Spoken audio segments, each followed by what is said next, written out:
Bradley University announced the hiring of a new head basketball coach on Sunday night. Gino Ford was formerly the coach of the Kent State Golden Flashes and is the three-time Mid-American Conference Coach of the Year and only 6 years as a head coach. His teams at Kent State won back-to-back conference championships, and he was the first coach to do that in 48 years. Coach Ford brings with him a 68-37 overall record in his 3 years at Kent State, including a 35-13 record in conference. His overall 6-year record stands at 116-69, or for a .633 winning percentage.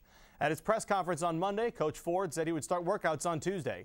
Coach Ford brings his wife Tracy and sons Darren and David with him to Peoria. The Bradley baseball team lost at Purdue on Sunday by a score of 12-1. The Boilermakers tagged Bradley starter John Nashin for 5 runs on 7 hits in the first 2 innings. Bradley's relief wasn't much better. Jacob Buden worked 2 1/3 innings and got slapped with 7 more runs and only 6 hits. The Braves' only run of the game came off in the 9th off the bat of freshman Eric Paulson. He singled to bring home Brian Martin, who had tripled earlier in the inning. Purdue outfielder Tyler Spillner led the way for the Boilermakers, going 4 of 4 from the plate. Bradley will return to O'Brien Field to play Western Illinois on Friday, part of a 3-game homestand. That's all for sports. Back to you, Ashley. In case soccer isn't your sport of choice, longtime sports writer and new Bradley communications professor Dave Kindred will present the Spring Robeson Lecture on March 30th at 8 p.m. in New Miller Lecture Hall. Kindred's 45-year career has taken him around the world to cover 7 Olympic Games, 39 Super Bowls, 40 World Series, 43 Kentucky Derbies, and 17 Muhammad Ali championship fights. His lecture, entitled A Sports Writer's Life, Heroes, Fools, and Other Dreamers, will draw from Kindred's experiences working for the Washington Post, the Louisville Courier-Journal, and the Sporting News, and of course his travels across the globe. The lecture is free and open to the public, and a reception will follow in the atrium of the Bob Michael Student Center. Now back to you, Gabrielle. Speaking of sweeps, the Peoria Rivermen were swept out of the AHL playoffs on their home ice on Tuesday. After dropping the first 2 games in Houston, the Rivermen couldn't get any momentum going and wound up losing both of their home games this week. This was the Rivermen's 3rd playoff appearance in franchise history and the 3rd time they've been knocked off by the Houston Aeros. Hopefully they won't meet the Aeros in the postseason next year. That's it for sports. Back to you, Gabrielle.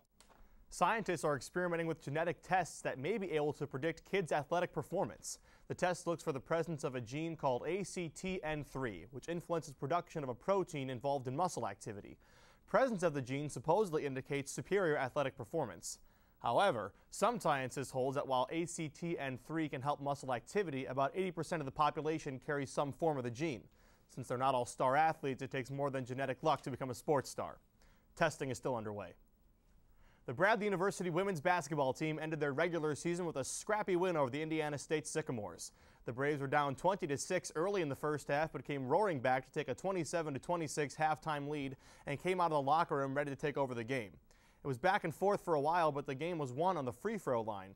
Bradley's lone senior, Raisa Taylor, made the most of her last game as a Brave and made 14 straight from the charity stripe in the final 7 minutes of play to put the game out of reach for the Sycamores. Her 29 points were a career high, as were her 6 steals. She also hauled down 7 rebounds and dished out 6 assists and had 1 awesome block in the first half. Final score, Braves 77, Sycamores 69. Let's get things started with tonight's basketball game. It was senior night for the Salukis, and there's Tony Freeman, the only senior on the roster, showing some love to Coach Chris Lowry. Starting point guard and leading scorer Kevin Dillard is going to sit this one out. He has a sprained ankle, but that did not stop the Salukis from making it a game. Here, Carton Fay nails a 3 from the wing, puts Southern within 2 points. Second half action coming up. Justin Bocott gets some space, and what goes up must come down, and hard. Bocott fouled on the dunk. He would make the free throw. Creighton Blue Jays are going to make a run, though. Here, Carter gets a pass into Wayne Runnels, who makes the little baby hook, cuts the lead to Southern for only 2 points. SIU is going to come back, and this was a back-and-forth game. Here's their senior, Tony Freeman, hitting the 3 from the corner and getting fouled. He would make the free throw, extend Southern leads to 5. Creighton comes back to tie it in the second half, so we go to overtime. This is where Antoine Young took over this game. Here he slices through the lane, gets the bucket to go. Here he is again, same side of the hoop, but he gets fouled this time. He would make that free throw as well. Young is there again with about 20 seconds left in overtime, hits the jumper to make it 83-78 Creighton, which wound up being the final score. Creighton takes it and spoils senior night at Southern. See, I'm not sure the Knicks are going to be anything to do with because of what you have going down in Miami. I don't like LeBron James, but he was the best free agent pickup that the Heat could have made this year. He is all around everywhere. He is offensive machine. He's a defensive monster. He can lock anybody down. I don't think he's going to average a triple-double down there in Miami, but you have a big team you're going to try and throw against Amari Stoudemire right now. You're right, the Knicks have some work to do getting rid of Eddie Curry's contract, but LeBron, the two-time defending MP3, has had a career-high in assists this year, and it only got better when he had the preseason game last night. They blew out the, I don't even know who they played because it didn't matter because it was all about the Heat. I think LeBron was the biggest pickup, but I think there's a lot of talent right now in the East. So I think if they do try and find someone, the Knicks that is, Amari's going to need a lot of help. He's not going to need Carmelo. He's going to need Carmelo and someone else. We're going to try and compete in the East.